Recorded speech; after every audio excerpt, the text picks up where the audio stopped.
This is Mary Prince. She lived more than 200 years ago. She was a very brave woman whose story still matters today. Mary was born on a sunny island called Bermuda.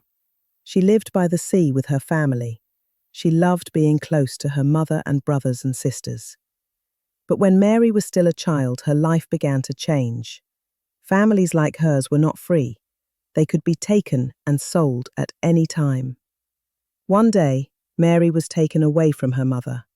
She felt sad and lonely, but she carried her mother's love in her heart. From a young age, Mary had to do very hard jobs. She carried heavy buckets of water and worked from morning until night. She washed clothes by the river for hours and hours. Her hands often became sore and tired, but she kept going. Life was unfair, but Mary never gave up. She believed that she deserved freedom, and she found strength in her faith and her hope. As she grew older, Mary was taken far away from home. She travelled on a ship across the sea, leaving the Caribbean islands behind. Mary came to England, a big and busy city called London. There were many new sights and sounds, but life was still difficult for her. In Britain, more and more people were talking about slavery.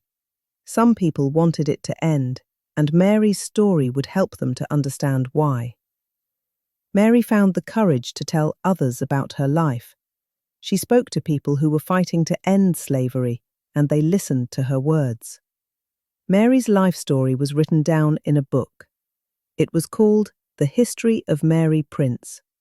It was the very first book by a black woman published in Britain.